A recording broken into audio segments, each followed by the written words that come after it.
Matt Harris, screenwriter for the new Netflix film, The Starling. Thank you so much for joining me today. I Oh, appreciate it. thanks for having me. I'm excited to talk to you. Absolutely. I was looking up a little bit of information about you, and we actually have a couple of degrees of connection here. Cool. I lived for a couple of years in elementary school in the Sherman-Denison area. I understand Oh, you lived wow. there as well. I was born in Sherman, Texas. I Oh, don't have many recollections of it. My father worked in the oil business, so he was constantly getting transferred to so many different places. And so I did. I was born in Sherman, lived in Gainesville, a little town called Sweetwater, Texas, where they oh, have a wow. rattlesnake festival every year. Lived there for a little bit, then moved to a little town in Kansas, and then finally settled in Joliet, Illinois for about 8 years. And there's a big refinery there, believe it or not, big oil there in Illinois. And We definitely know I-55 that goes right past that refinery that you're talking sure about. does, absolutely does. Been on that highway many times, many times. Your new film, The Starling, stars Melissa McCarthy, Chris O'Dowd, Kevin Kline. It's an all-star cast. Yeah. Tell me about the premise, and our audience as well, about the Yeah. premise of the film. The premise of the film, I've heard it expressed many different ways. Sometimes it's hard for me to tell people what it's about, right? Because it's kind of a small, quirky dramedy that deals with a couple who have been separated by tragedy and are trying to find a way back together. I think that's the easiest way. But it deals with some heavy stuff, and I think it tries to do so in a way that is um, palatable. And I do think that we all have at one point in our lives, we're going to have to deal with loss if we haven't already. And I think trying to make sense of loss is something that was interesting to me, as somebody who was just on a daily basis, I had this like these nagging thoughts of like, why is it that, bad things happen to good people? How is it that we as human beings try to make sense of some of that random chaos that the universe seems to throw out? And I try to, that's what this story is. I think we tell stories to try and make sense of the world around us. And so this is a story about trying to make sense, if you will. And that's what, as at the heart of it, I believe. They say you write what you know, Right. and obviously tragedy and loss hits all of our lives, but this is a very specific way of hitting tragedy, if you will, with Yeah. sudden infant death syndrome, Right. and many couples don't make it through Right. losing a child. Is there any Yeah. personal experience that you said, I want to write about this, or maybe one degree of separation from that? Yeah. Fortunately, not, knock on wood. I've been very lucky. But for me, it was very specific in that choice uh, for SIDS because not that anybody chooses cancer or an accident or anything could befall us, but I do feel like in terms of finding something that's completely random, seemingly random, Right. that science hasn't really found an explanation for yet. Um, I felt that sudden infant death syndrome was that, and so I wanted it to feel like this, like why did the universe choose us? Why did this happen to us? And so, you know, in my mind, it was a couple who had tried to have children and were told they would never be able to have kids, and they were okay with that, and they were making a life together without that, and then suddenly nature in its own unique way just gave them a child, so this unexpected gift then was, just as quickly taken away. And I wanted to say, okay, so how do people deal with that, and I did a lot of research on it, and I read a lot and talked to some people who had suffered that loss. And it's very, as you might imagine, just horribly difficult to get through. And as somebody who's married, and at the time, I guess reasonably newly married, and when I wrote it, I wanted to explore that. I wanted to talk about the limits that get stretched, within a marriage. And at the end of the day, really, this story is about this couple, and are they going to find a way to get beyond it, right? Because you're never going to get over it. I don't Right. believe you get over things. I think you get beyond them. You find a way to get beyond them, and that's the sort of hopeful message, I think, if it exists in this film, is that there is that direction that can be followed. Finding that path can be really difficult, though. Let's talk a little bit about, you mentioned the timing of when you wrote this. Mhm. From my understanding, you wrote this back in 2005-ish. Yeah, that's when it Um, really came out to town. Yeah. and Yes. then obviously we're like, I don't do math very well, more than 15 years Yes, later. right. Now we have it. Tell me what happened during that time period. And I understand there were some rewrites that happened. Can you tell our audience a Yeah, little bit about that journey sure. for you? It's funny when I look back on the older versions, it's pretty similar in a lot of ways, but you know, it came out with quite a bit of attention. When I say it came out, the script, it sort of gets sent around town. I had an agent and I was meeting with quite a few people very interested in making it. I had a director attached and a producer, and we were talking to various talent at the time. It seemed like it was imminent, right? And I remember the director asking me, he's like, I hope you can be out on set when we're shooting, but I'm sure you're going to be busy with other projects. And I just remember thinking to myself, wow, this is really going to happen. They all seem to believe it. But Hollywood is, I know, it's very fickle, and it can be suddenly, you think you have something that's imminent, and 2 years later, it's still nothing's happened. And so Ted and I first talked about doing this film together right before he got an offer to do Hidden Figures. Oh, And wow. so, which is a big film, and obviously he needed to go make that. The Starling's a smaller independent feature. And so he went and did that, but I just assumed that it was finished, that opportunity, But and then I got a call from Ted and the producer. I actually thought it was like a butt dial. I thought they'd accidentally called me. I really did. I said, I don't know, did you mean to call me? And they were like, yes, is the Starling still available? We have this window of opportunity. We have the financing, and we'd like to go to Melissa. She has a small window of availability in her schedule. She had to go off to Australia to shoot. And so it was August of 2019, looked like, and that call was in May of 2019. Our producer, Dylan Sellers, had a pretty inspired idea to try and change the genders. Right. And so I remember Ted and I talked about it, and he's like, well, just try it, see what it feels like. Let's just read it after you do it. And so it wasn't as easy as just doing like find, replace, their names. You Right. really have to take a look at a lot more. And for me, I had lived with this script for like 15 years, like you said. So it was hard for me to find something new in it. And but when we did this, when we made that gender swap, it just breathed a whole new life into the story. I was shocked. I was like, I couldn't wait to read it again. I read it over again. And there were new characters, and they were more exciting and more interesting to me. And, you almost want to kick yourself for not doing it in the first place, to be quite honest with you.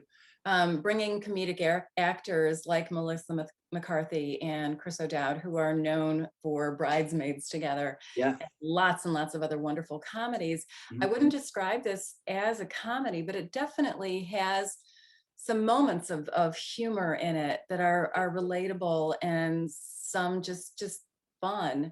Tell me about the importance of bringing that comedic element into the storyline that you wouldn't necessarily say when you pair in attempted suicide and mental health and SIDS. Right, right. You know,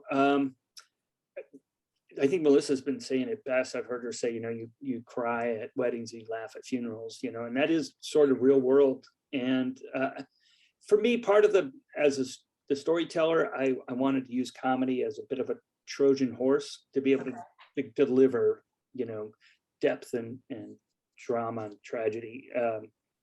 But I didn't want to overwhelm audiences with it. I was always concerned about that, that could be something that is a detriment to the story if it's just like I'm just overwhelming people, hammering people with this heavy message. And so, but I tried to be real with the comedy, and I do believe that everyday life is a bit ridiculous at times when you look around. And so, yeah, the idea of comedy and using comedic actors was something very early on. The fact that you use the starling as a Mhm. bird. I Right. hate birds. Birds hate me. Yeah. When I walk You're not outside, alone. I look like I'm the evil Snow White as they come down on me, they descend on me. Right. So right? tell me, why did you pick the starling as Yeah, opposed to maybe a blackbird or a cow right. barn bird? Well, Mockingbird had been taken. It was Yes, Mockingbird. it only has, yes. That's right, yeah. Um, but starlings to me are interesting. I'm not a bird guy. I should confess to that, even though I'm wearing a flamingo shirt today. I, uh, I, uh, but I do find them interesting. If you've seen those murmurations, they call it the murmurations, so sort of clouds of rhythmic clouds of birds that move. Okay, That's a starling. Those are starlings that move like that. And so I've just always found them interesting, and they're very territorial. They were never here in the United States to begin with. It was an right. industrialist back in Manhattan who brought them over from Europe because Shakespeare had written some poetry about starlings, and they're genius birds, right? They are mimics, and I did find that story about Mozart, which is in the film. It's true, Right. um, that he was able to mimic one of Mozart's concertos, and he actually did give it a funeral, and he was in love with this bird. And so when I started reading more and more about them and their sort of natural aggression and territorialism, I thought that would make it interesting, sort of representation. But like I was saying earlier, I'm sort of interested in the world's sort of natural indifference of nature and the universe, if you will, to human suffering, and how we as human beings try to make sense of that suffering sometimes. And when it can seem really chaotic, and things can seem really personal, like, why me? Why this couple? Why did this couple do to deserve this? They didn't do anything to deserve this, but they're trying to make sense of it, right? And so sometimes there's just no making sense of it. There really isn't. And so that for me was kind of that, why her? Why was she being plagued by this? And until she could get past this, she was, I think, unable to move on. And Right. so the bird kind of came to represent that for me. And Let's go back to Kevin Kline as the mhm, therapist who became a veterinarian. right. I mean, that was just brilliant to be able to Oh, come up yeah, with that type of circle and how he yeah. ends up. I love that. Tell me about coming up with that character and having Kevin Kline cast as that. Yeah, I'll start with Kevin Kline. I mean, that guy, right? When his name came up, I was just like, what? You really going to get Kevin? Because you don't see him very much anymore. And when I met him, he said, my nickname is Kevin Decline. He was being complimentary of the script. And he goes, I really don't do much. And but like in preparation, he lives in New York, and I guess in preparation for this role, he met a veterinarian who allowed him to be present for a neutering, and so we got kind of around and into the character a little bit, which is sort of interesting to me. It's crazy. Story here. I twisted my ankle in college, and I had to get surgery, right? And so I had to get a cast off, and 6 weeks later, and I went back to the surgeon, and I was waiting in the room. You know how they have the diplomas on the wall, and there's a board certified orthopedic medicine from University of Texas, I think it was. And then right next to it was a School of Veterinary Medicine from University of Illinois. Oh, Yeah. And I was like, what? And so he came in the room to take my cast off. I'm like, hang on a second, are you a veterinarian? And he kind of looked at the wall and he goes, well, I used to be. I switched. And I just was like, wow, I've been operated on by a vet. I thought it was pretty funny. He didn't think it was very funny at all, by the way. And but it was always stuck in my head, and then I met some people later in life who kind of switched careers. And then I did work in the field of mental health for a while, going through college. It turned out to be a great night job, believe it or not, working in a wow. psychiatric hospital. And you get to understand mental health and the toll it can take on the people who work in mental health, from from the charge nurse to the psychiatrist who's in charge. It really does take a toll on people. And I think it starts off with a great deal of empathy for people who enter into this field, who generally want to help people. But it's not like any other type of health care. Mental health, the change in direction could just be like it is in this film. It's just very slight, right? There's not an officer and a gentleman moment in this movie where she comes back into the hospital and picks up her husband and carries him out, right? That's not going to happen. I would have Funny. could have tried that ending. It would have been interesting. But that doesn't exist. And in the real world, what ends up happening is you do have these small moments, and they're real, and I would call them moments of clarity. And if they're nurtured, they can help move patients and family into the right direction.